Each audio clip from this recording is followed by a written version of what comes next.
Good morning, students. Today we are going to study chapter 9, Moral Science. Okay, so this is chapter 9, Do Not Tell a Lie. Okay, so let's get started. Raju lived in a village. He used to मतलब एक राजू नाम का लड़का था जो एक गांव में रहता था. He used to go to the forest with his goats and sheep. और वो रोज़ अपने भेड़ और बकरियों के साथ जाता था फॉरेस्ट में, जंगल में. Unfortunately he kept company with bad boys who used to tell lies. लेकिन उसने जो क्या वो उसकी जो संगत है वो बहुत बुरे लड़कों के साथ थी जो कि रोज़ झूठ बोलते थे. Who used to tell lies. Raju also picked up this bad habit from them. इसलिए राजू को भी ये आदत लग गई. Once he was in the jungle with his goats and sheep. एक दिन वो जंगल में था अपने भेड़ और बकरियों के साथ. They were grazing in the field. Grazing मतलब घास चर रहे थे. वो लोग क्या कर रहे थे? घास चर रहे थे खेत में. He had a mischievous idea. उसके दिमाग में एक खुरापाती आइडिया आया. Mischievous मतलब खुरापाती. He climbed up a tree and started crying. उसने क्या किया कि वो पेड़ पर चढ़ गया और रोने लगा. ज़ोर ज़ोर से चिल्लाने लगा. Help me a wolf has came. उसने क्या चिल्लाया कि मुझे बचाओ भेड़िया आ गया है. The villagers heard his cries. Villagers को उसकी चीख सुनाई दी. They ran to help him. They saw Raju sitting on a tree and laughing. वो लोग दौड़ते हुए गए उसकी मदद करने के लिए, लेकिन उन्होंने क्या देखा कि राजू जो है पेड़ पर बैठ करके वो हंस रहा था.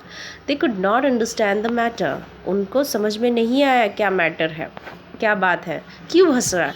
दे आस्क्ड राजू. उन्होंने राजू से पूछा what is the matter. You were crying for help. Where is the wolf. तो लोगों ने पूछा कि क्या हुआ, क्यों बुला रहे थे हम लोग को हेल्प के लिए, और भेड़िया कहाँ है. ठीक. So next page.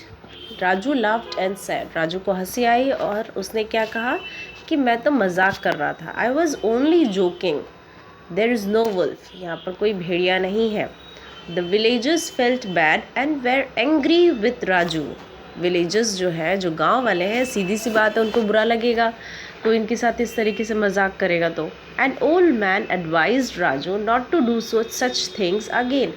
एक बूढ़े व्यक्ति ने राजू को समझाया कि ऐसी हरकतें दोबारा नहीं करना. Time passed. समय बीतते गया. Everyone forgot this incident. सभी लोग ये जो इंसिडेंट है ये भूल गए थे. Some days later when Raju was in the jungle with his goats and sheeps. कुछ दिनों बाद राजू जो है जंगल में था अपनी भेड़ों और बकरियों के साथ. A wolf really came there. और वहाँ पर सही में अचानक से भेड़िया आ गया. The wolf started killing and eating the goats. जो वुल्फ है उसने क्या किया, वो सारी भेड़ और बकरियों को मारना स्टार्ट कर दिया. Eating the luckily. लेकिन संभवतः Raju got time to climb up a tree and save himself. लेकिन by chance, by good luck, Raju को मौका मिल गया कि वो पेड़ पर चढ़ जाए और अपनी जान बचा ले. किससे? वुल्फ से. He wanted to save his goats and sheeps. वो अपनी भेड़ और बकरियों को भी बचाना चाहता था. सो ही क्राइड हेल्प मी.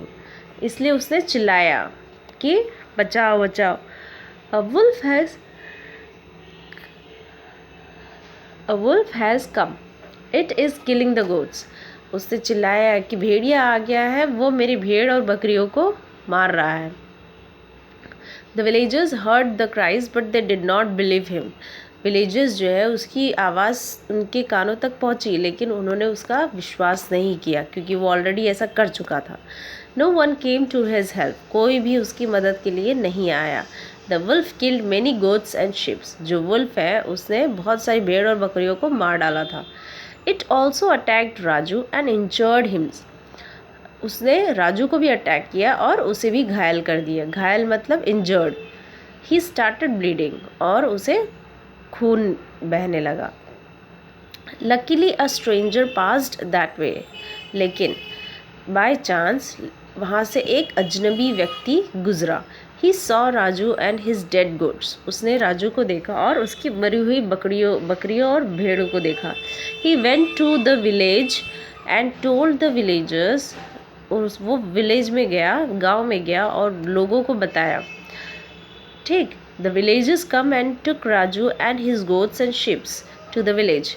तो जो भेड़ और बकरी, जो जो गांव वाले हैं, उन्होंने राजू और उसकी भेड़ और बकरियों को गांव ले गए। Raju was given medical aid, Raju को क्या दिया गया? मेडिकल एड, मतलब उसे तुरंत जांच की गई, उसकी इलाज किया गया। He wept and said, wept मतलब रोना, वो रो करके बोल रहा था कि I am sorry, now I shall never tell a lie, मैं सबसे माफ़ी मांगता हूँ और मैं अब कभी झूठ नहीं बोलूँगा। Next page, we should always speak the truth, we should never tell a lie, हमें हमेशा सच का साथ देना चाहिए, हमेशा सच बोलना चाहिए और कभी झूठ नहीं बोलना चाहिए। इससे क्या होता है कि हम दूसरों का भरोसा खो बैठते हैं। Those who speak the truth become great, जो लोग सच बोलते हैं वो हमेशा महान होते हैं। You must have heard about Mahatma Gandhi,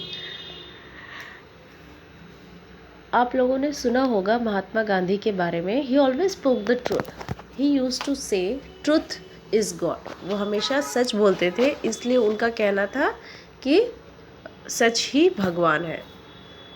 Okay, so you have to complete this whole paragraph, just have a look. First वाली पिक्चर देखिए किसकी है? महात्मा गांधी की। सेकंड, राजा हरिश्चंद्र। थर्ड, स्वामी विवेकानंद। अब नीचे वाली लाइन में देखिए, महावीरा। फिफ्थ, दयानंद सरस्वती। गौतम बुद्धा। ओके, तो इस तरीके से आपको कंप्लीट करना है। ओके, राइट एन इंसिडेंट, अभी देखो यहाँ सबसे लास्ट में होमवर्क दिया मैंने। Write an incident of your life when you spoke the truth courageously and felt relieved. आपको कोई भी एक इंसिडेंट लिखना है जिसमें जब आपने अपने दिल से आपने सच बोला अपने मम्मी पापा से और आपको बहुत अच्छा महसूस हुआ। ठीक है, ये आपको सिंपल वर्ड्स में लिखना है, ज़्यादा कुछ नहीं। अब देखिए, Raja Harishchandra. Raja Harishchandra was always bonded with truth, sacrifice and commitment. Raja Harishchandra जो थे वो हमेशा किसके साथ चलते थे? सच, बलिदान और दृढ़ निश्चय। ठीक, he had to face lot of agony and suffering to protect these qualities. उनको बहुत प्रॉब्लम्स का सामना करना पड़ा था इन सब चीज़ों को, इन सारी वैल्यूज़ को बचाने के लिए। His family also had to suffer a lot, और उनके परिवार को भी काफ़ी झेलना पड़ गया था।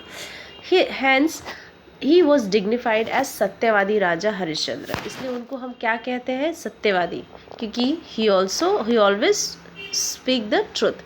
When we hear Raja Harishchandra, we also correlate apparent personality। हम जब भी राजा हरिश्चंद्र के बारे में जैसे ही उनका नाम सुनते हैं, हमें दिमाग में आ जाता है कि इन्होंने अपनी पूरी किंगडम, राज, फैमिली और यहाँ तक कि अपनी लाइफ का भी बलिदान कर दिया था ताकि ये इन वैल्यूज़ को जिंदा रख सके। To retain the value of truth and promise, he is the one who always kept his words. और ये ऐसे हैं जिन्होंने हमेशा अपनी बात को सामने रखा और कभी भी अपनी बात से पलटे नहीं। Whenever went back on it and who never uttered a lie in his life, और वो कभी झूठ नहीं बोला उन्होंने। ओके, तो ये इस तरीके के इंसान थे राजा हरिश्चंद्र, इसलिए हम आज भी उनको क्या कहते हैं? सत्यवादी। ठीक, सो ये आपकी मॉरल साइंस का कंप्लीट चैप्टर एक्सप्लेनेशन है। आई होप आप लोग को समझ में आया होगा। नहीं आया है, you can watch this video again and again. Okay, good luck all of you.